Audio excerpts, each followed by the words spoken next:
Good afternoon. I want to speak today to the unfolding situation in Afghanistan, the developments that have taken place in the last week, and the steps we're taking to address the rapidly evolving events. My national security team and I have been closely monitoring the situation on the ground in Afghanistan and moving quickly to execute the plans we had put in place to respond to every constituency, including the rapid collapse we're seeing now. I'll speak more in a moment about the specific steps we're taking, but I want to remind everyone how we got here and what America's interests are in Afghanistan. We went to Afghanistan almost 20 years ago with clear goals. Get those who attacked us on September 11, 2001, and make sure al-Qaeda could not use Afghanistan as a base from which to attack us again. We did that. We severely degraded al-Qaeda in Afghanistan. We never gave up the hunt for Osama bin Laden, and we got him. That was a decade ago. Our mission in Afghanistan was never supposed to have been nation building.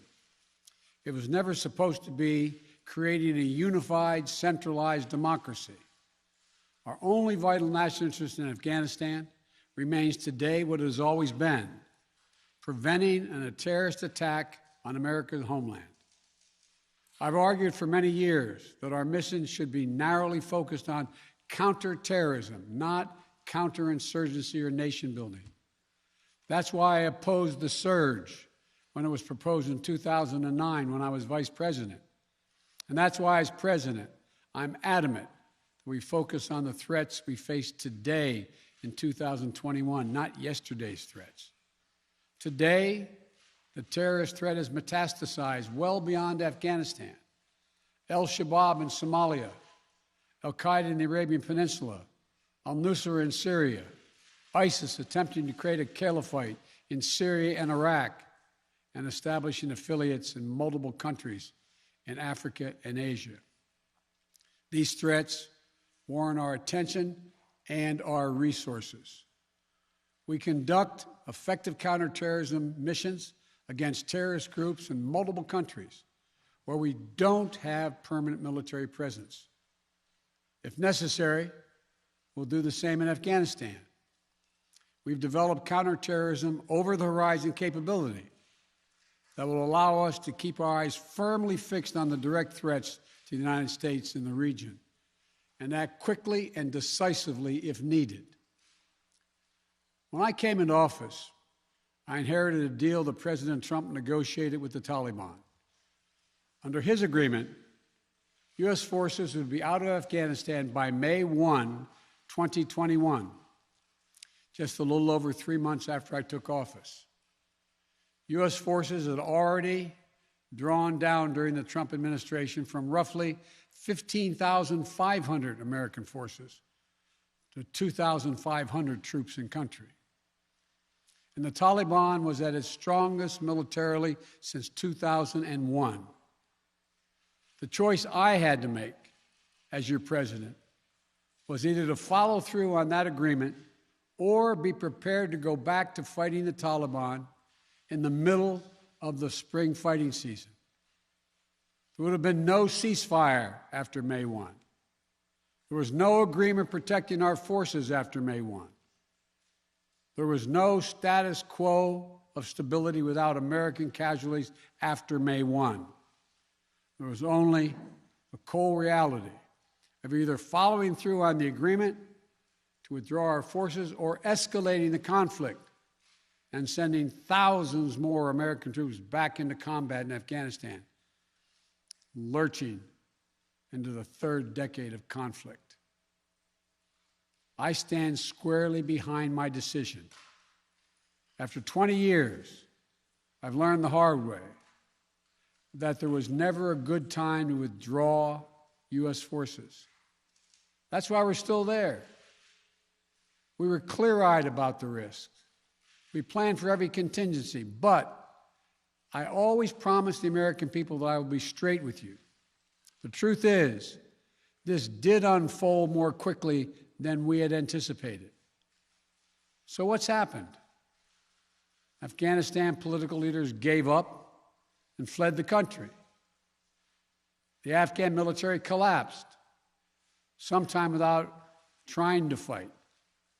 If anything, the developments of the past week reinforced that ending U.S. military involvement in Afghanistan now was the right decision.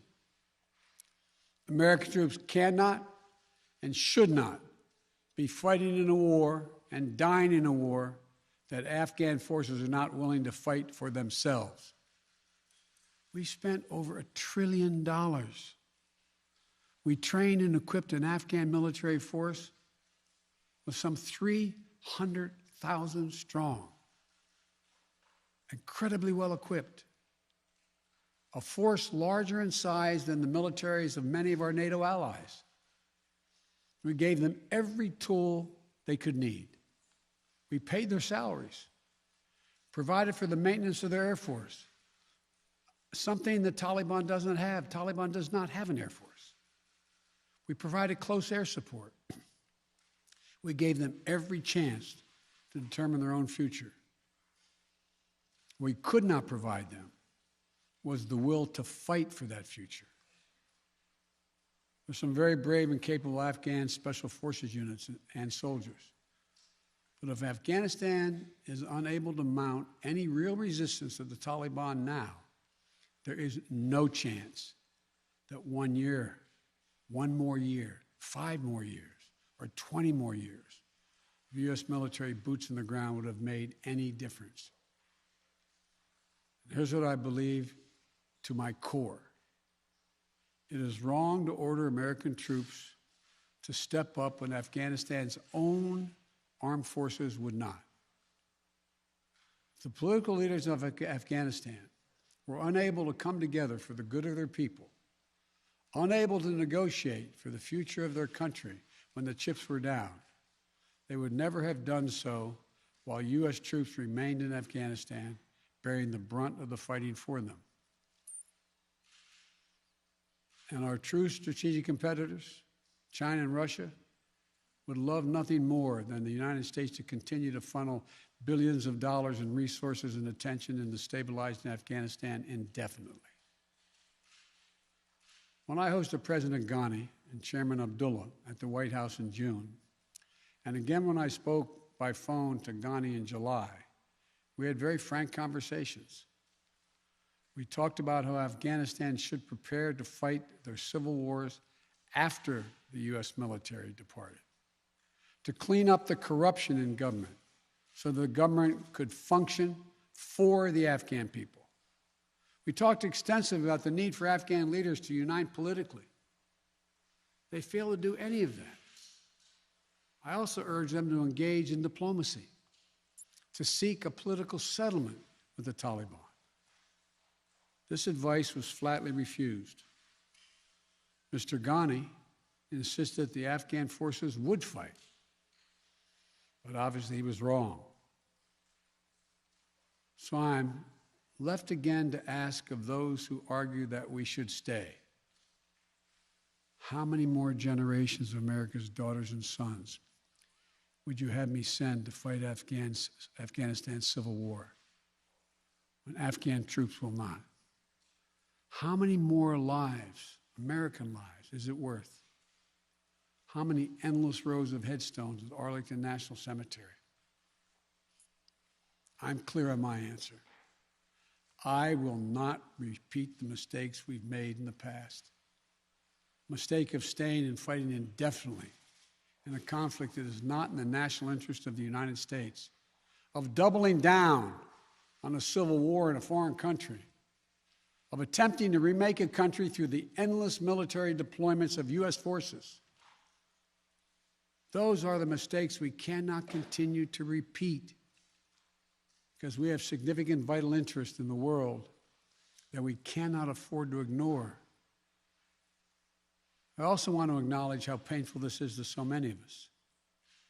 The scenes we're seeing in Afghanistan, they're gut-wrenching, particularly for our veterans, our diplomats, humanitarian workers, for anyone who has spent time on the ground working to support the Afghan people. for those who have lost loved ones in Afghanistan, and for Americans who have fought and served in the country, serve our country in Afghanistan. This is deeply, deeply personal. It is for me as well. I've worked on these issues as long as anyone.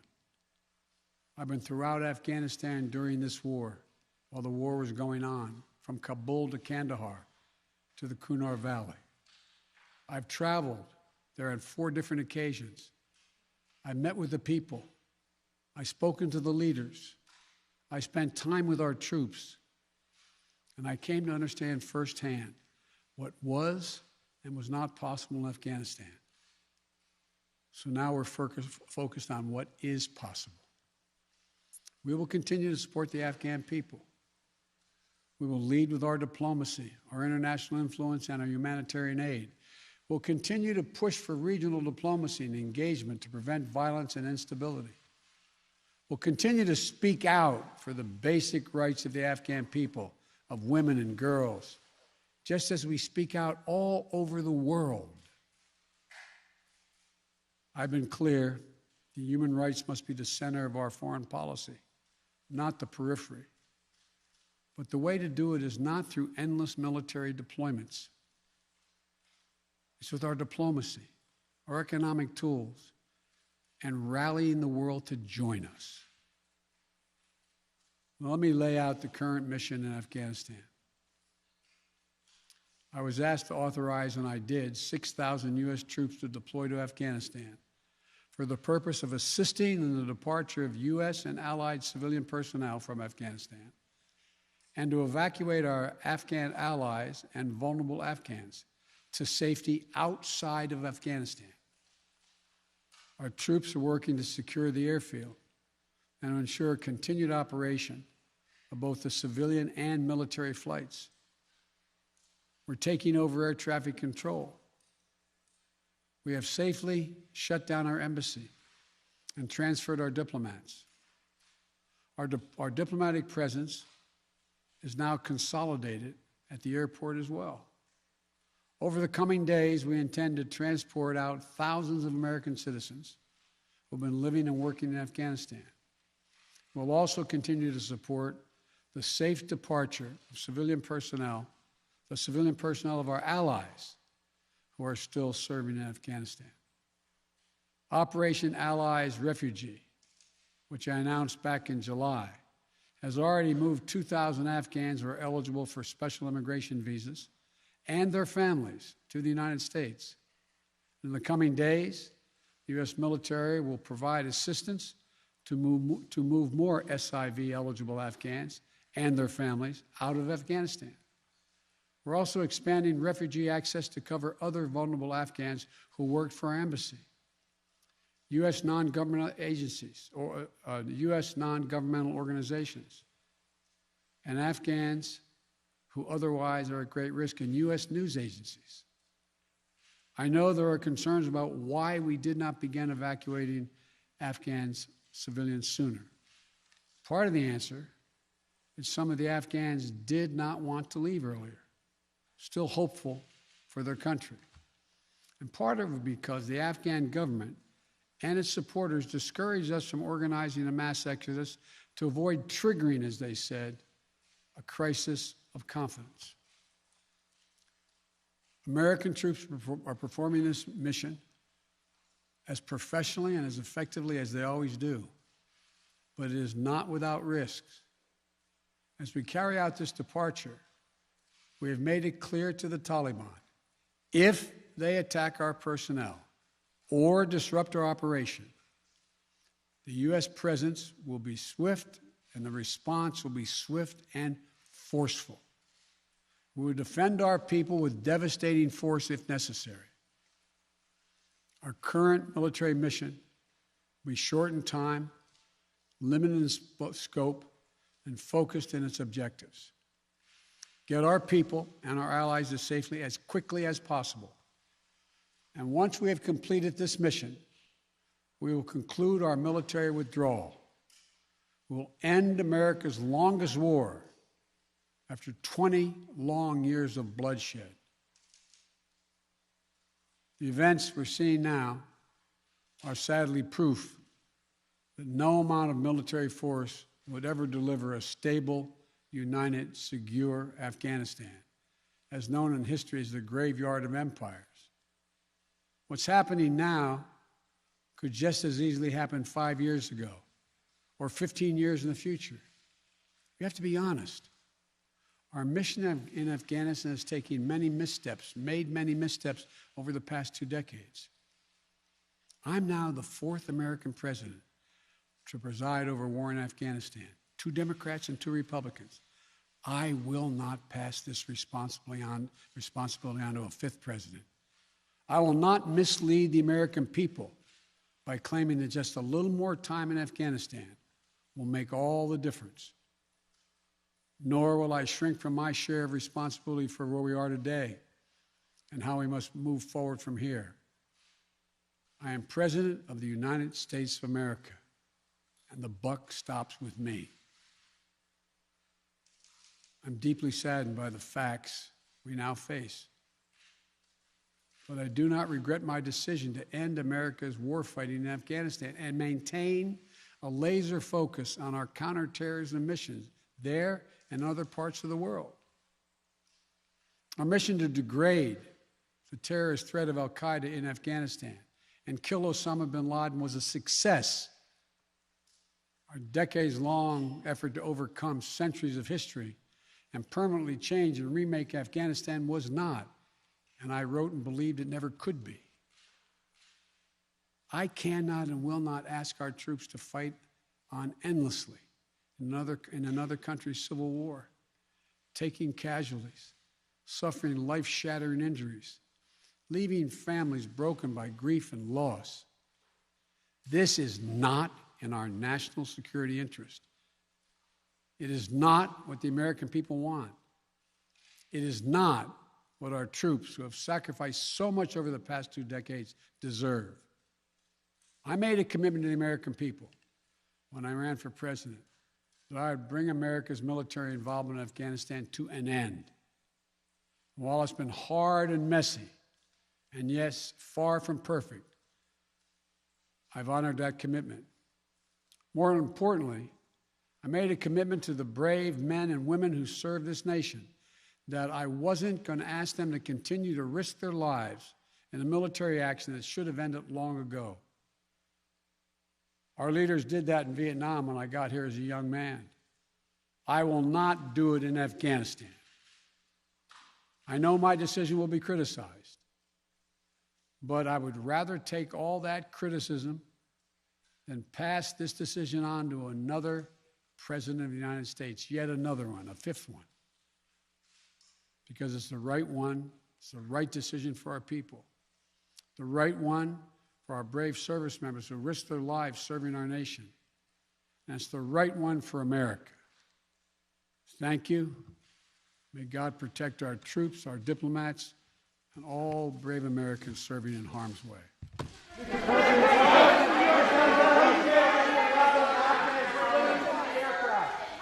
Mr. President, what do you make of the Afghans clinging to the aircraft?